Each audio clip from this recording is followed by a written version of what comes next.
Hi, నేను మీ doctor Ankit Agarwal, smile designing specialist at happy dental hospitals, Nizamabad and Hyderabad. So ఈరోజు మనం మాట్లాడుకుందాం పిప్పి పళ్ళు గురించి. చాలామంది దాన్ని పుచ్చిపోయిన పళ్ళు కూడా అంటారు. సో ఆ టాపిక్ గురించి ఈరోజు మనం క్లియర్గా మాట్లాడుకుందాం. సో అసలు పిప్పి పన్ను అంటే ఏంటి? సో పిప్పి పన్ను అంటే ఈ టీత్ మోడల్ మీరు ఒకసారి చూడండి. ఈ పిప్పి పన్ను వచ్చేసి ఈ టీత్ అనేది దీని పిప్పి పన్ను అంటారు. సో ఇది పిప్పి పన్ను వచ్చేసి ఉన్న పన్ను, ఇది వచ్చేసి ఒక హెల్దీ పన్ను. సో ఈ పిప్పి పన్ను రావడానికి చాలా కారణాలు ఉంటాయి. సో మీరు బ్రషింగ్ అనేది కరెక్ట్గా చేయకపోవడం వల్ల, తర్వాత వచ్చేసి ఫుడ్ తిన్నాక ఆ ఫుడ్ క్లీన్ కాకపోవడం వల్ల, తర్వాత మీరు సైడ్ బ్రషింగ్ ఓన్లీ చేస్తే కూడా మీకు పిప్పి పన్నులు వచ్చే ఛాన్సెస్ ఉంటాయి. మీకు ఫుడ్ బాగా తట్టుకోవడం వల్ల మీరు టూత్ పిక్ కానీ ఇట్లాంటివి వాడడం, చాలామంది పిన్స్ వాడతారు. సో చాలా టైలరింగ్ చేసే వాళ్ళు కూడా బాగా పిన్స్ అనేది వాడుతూ ఉంటారు. సో ఇట్లాంటి చేసే హ్యాబిట్స్ వల్ల మీకు పిప్పి పళ్ళు అనేది వచ్చే ఛాన్సెస్ ఉంటాయి. సో ఈ పిప్పి పళ్ళు వచ్చే వాళ్ళకు మా హ్యాపీ డెంటల్ హాస్పిటల్స్లో 1 డే సిట్టింగ్లో రకరకాల ట్రీట్మెంట్స్ ఉన్నాయి. సో పర్మనెంట్ ట్రీట్మెంట్స్ కూడా ఉన్నాయి. సో అట్లాంటి ట్రీట్మెంట్స్ అనేది విదిన్ 1 అవర్ మేబీ 45 మినిట్స్లో ఒకటేసారి మీకు 5 టీత్ కానీ 6 టీత్ వరకు కూడా మేము చేసేసి మీకు పంపించచ్చు. సెకండ్ వచ్చేసి అన్నిటికంటే ఇంపార్టెంట్ ఒకటి చెప్దాం అనుకుంటున్నాను. ఏంటంటే మీ టీత్ని బాగా జాగ్రత్తగా చూసుకోండి. ఎందుకంటే మీ టీత్ చాలా చాలా ఇంపార్టెంట్. ఒక్కసారి మీ టీత్ ఉన్నంత వరకు మీకు దాని విలువ అనేది తెలియదు కూడా. కానీ ఒకరోజు మీ టీత్ పోయినప్పుడు మీకు చాలా అనేది బాధ అనేది అనిపిస్తుంది. ప్లస్ ఆ టీత్ రీప్లేస్మెంట్ గురించి మీకు డెంటిస్ట్ దగ్గర కానీ హాస్పిటల్స్ కానీ తిరగాల్సి వస్తుంది. ప్లస్ ఆ న్యాచురాలిటీ అనేది డిస్టర్బ్ అయినాక ఆర్టిఫిషియల్ అనేది ఎంత చేసినా ఆర్టిఫిషియలే కాబట్టి దట్ ఈస్ ద రీజన్ నేను నా ప్రతి వీడియోలో కూడా చెప్తున్నాను, టీత్ని బాగా జాగ్రత్తగా చూసుకోండి. సో ఇప్పుడు coming back to the topic, పిప్పి పళ్ళని ట్రీట్మెంట్స్ గురించి చెప్తాను. సో ఈ పిప్పి పళ్ళు వచ్చేసి ఫిల్లింగ్స్ అనేది చేయించుకుంటే మీకు ఈ పిప్పి పళ్ళు వచ్చేసి ఫ్యూచర్గా ఫర్దర్గా ఎక్కువ అవ్వకుండా ఉంటాయి. సో దీంట్లో 3 టైప్స్ ఆఫ్ ఫిల్లింగ్స్ ఉంటాయి. ఫస్ట్ వచ్చేసి మెటల్ ఫిల్లింగ్స్. మెటల్ అంటే సిల్వర్ అమాల్గమ్ ఫిల్లింగ్స్. అవి వచ్చేసి ఇంతకుముందు చాలా సంవత్సరాల నుంచి, ఎన్నో సంవత్సరాల నుంచి మీరు విని ఉండొచ్చు. చాలామంది నోట్లో ఒకవేళ మాట్లాడితే మీకు కనిపించి ఉండొచ్చు కూడా. సో సిల్వర్ ఫిల్లింగ్స్ అంటే వెండి కలర్ ఫిల్లింగ్స్.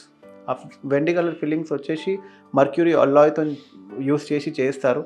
ఆ ఫిల్లింగ్ చేసేటప్పుడు ఈ ఏరియా ఇంత హోల్ చేసేసి దీంట్లో ఫిలప్ అనేది చేయడం జరుగుతుంది.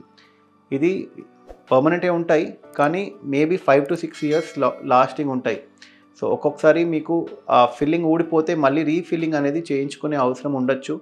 ఆర్ మేబీ మీరు ఆ ఫిల్లింగ్ గురించి బాగా అవగాహన తీసుకోకపోవడం వల్ల, లేకపోతే జాగ్రత్త తీసుకోకపోతే మళ్ళీ మీకు రీఇన్ఫెక్షన్ అయ్యి రూట్ కెనాల్ చేసే అవసరం కూడా పడవచ్చు. So that is 1 type of filling. దాన్ని సిల్వర్ అమాల్గమ్ ఫిల్లింగ్ అంటారు. కానీ ఈ మధ్య చాలా పేషెంట్స్ వచ్చేసి సిల్వర్ అమాల్గమ్ ఫిల్లింగ్స్ గురించి ఎక్కువగా అడగడం లేదు. ఎందుకంటే చాలామంది కాస్మెటిక్స్ మీద బాగా అవగాహన ఎక్కువ అయిపోవడం వల్ల నాకు సేమ్ పన్ను కలర్ ఫిల్లింగే కావాలి, సేమ్ పన్ను కలర్ ఫిల్లింగ్ ఉంటేనే బెటర్. ఎందుకంటే సిల్వర్ అమాల్గమ్ ఫిల్లింగ్స్ మీరు పెద్దగా నవ్వుతే చేస్తే అవి బ్లాక్గా కనిపిస్తుంటాయి. సో అదంతా ప్లీజింగ్గా ఉండదు. Coming up to second filling వచ్చేసి జిఐసి ఫిల్లింగ్స్. జిఐసి ఫిల్లింగ్ అంటే glass ionomer cement fillings. Glass ionomer cement అంటే ఒక రకమైన సిమెంట్, పన్ను కలర్ సిమెంట్ ఉంటుంది. They are very good quality cements. అది వచ్చేసి సిమెంట్ ఇంకా దాని లిక్విడ్ మిక్స్ చేసేసి మీ పన్నుకున్న హోల్ ఎంత అయిందో, లేకపోతే మీకు పిప్పి పన్ను ఎంత డ్యామేజ్ చేసిందో అంతే దాన్ని మిక్స్ చేసేసి ఆ పేస్ట్ని వచ్చేసి దీంట్లో పెట్టడం జరుగుతుంది. ఇది పెట్టే ముందు ఈ ఏరియాని మొత్తం క్లీన్ చేసేసి మీకు పిప్పి పన్ను ఎక్కడి వరకు స్ప్రెడ్ అయిందో అంతంతా క్లీన్ చేసేసి దాన్ని నీట్గా చేసేసి దాన్ని ఫిలప్ చేయడం జరుగుతుంది. ఈ గ్లాస్ ఐనోమర్ ఫిల్లింగ్స్లో అడ్వాంటేజ్ ఏంటంటే అవి టూత్ కలరే ఉంటాయి. సో టీత్ స్ట్రక్చర్ని ఎక్కువగా డ్యామేజ్ చేసి ఏమీ అవసరం లేదు. ఆల్రెడీ ఉన్న డ్యామేజ్నే క్లీన్ చేసేసి దాంట్లో పెట్టడం జరుగుతుంది. ఇవి కూడా లాంగ్ లాస్టింగే ఉంటాయి. ఆల్మోస్ట్ మీకు 5 to 6 years or maybe 10 years, ఒక్కొక్కసారి పేషెంట్కి 20 ఇయర్స్ కూడా గ్లాస్ ఐనోమర్ ఫిల్లింగ్స్ అనేది లాస్టింగ్ ఉంటాయి. థర్డ్ వచ్చేసి ఇప్పుడు లేటెస్ట్గా వస్తున్న fillings composite laser fillings. So composite fillings వచ్చేసి సేమ్ మీ పన్ను కలర్ ఎగ్జాక్ట్ కలర్ షేడ్తో సహా దొరుకుతుంది. అంటే ఒకవేళ మీకు మీ పన్ను కలర్ లైట్ యెల్లోయిష్గా ఉంటే మీకు లైట్ యెల్లోయిష్ షేడ్ కాంపోజిట్ ఫిల్లింగ్స్లో దొరుకుతుంది. సో అదొక అడ్వాంటేజ్ కాంపోజిట్ ఫిల్లింగ్స్లో. కాంపోజిట్ ఫిల్లింగ్స్ గురించి ఇంకొక వీడియోలో డీటెయిల్గా చక్కగా మాట్లాడుకుందాం, ఎందుకంటే అది చాలా చాలా పెద్ద subject.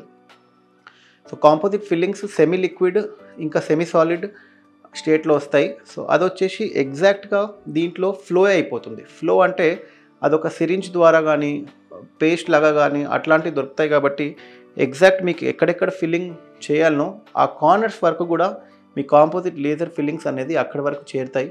Composite laser fillings have a high life as compared to remaining fillings. Composite ఫిల్లింగ్స్కి వచ్చేసి లుక్ కూడా చాలా ప్లీజింగ్ ఉంటుంది. అసలు మీరు ఒక 10 days తర్వాత చూస్తే అసలు ఏ పన్నుకు ఫిల్లింగ్స్ చేశారో కూడా మీరు గమనించలేరు, అంత నీట్గా ఫిల్లింగ్స్ వస్తాయి. సో మీ డెంటల్ డాక్టర్ వచ్చేసి మీ పన్నుకు తగ్గినట్టు షేడ్ సెలెక్ట్ చేసి అదే కలర్ కాంపోజిట్ షేడ్ యూస్ చేసి దాన్ని ఫిల్అప్ చేయడం జరుగుతుంది. అయితే కాంపోజిట్ ఫిల్లింగ్ చేస్తే మీ పన్ను ఇలా ఉండే పన్ను సేమ్ మళ్ళీ ఇట్లా అయిపోతుంది. So that is the difference between ఒక పిప్పి పన్ను ఇంకొక మంచి పన్ను. సో మీ పన్ను ఇట్లుంటే దాన్ని ఇట్లా చేయించుకోండి, ఎందుకంటే ఇట్లున్నాక డెఫినెట్గా అది పూర్తిగా పోవడానికి ఎక్కువ టైం ఏం పడదు. సో బెటర్ దాన్ని ఫిల్అప్ చేయించుకొని మీ దగ్గరున్న డెంటిస్ట్ దగ్గరికి వెళ్ళి ఏవేవి ట్రీట్మెంట్ ఆప్షన్స్ ఉన్నాయి దాని మీద కొంచెం వివరాలు తీసుకొని దాన్ని ఫిల్అప్ చేయించుకొని మీ ప్రాసెస్ని కంప్లీట్ చేయండి. మీకు ఈ వీడియో నచ్చితే లైక్ చేయండి, షేర్ చేయండి అండ్ సబ్స్క్రైబ్ చేయండి. ఫ్యూచర్ వీడియోస్లో ఈ డెంటల్ కేరీస్ గురించి, పిప్పి పళ్ళ గురించి ఇంకా డీటెయిల్గా చెప్తాను. సో ఇంకొక వీడియో చేద్దాము, దాంట్లో కాస్టింగ్ గురించి కూడా ఒకసారి మాట్లాడదాము. ఏ ఫిల్లింగ్ ఎంతెంత కాస్టింగ్ ఉంటుంది, సో దాని మీద కూడా డీటెయిల్గా మాట్లాడదాం. Thank you.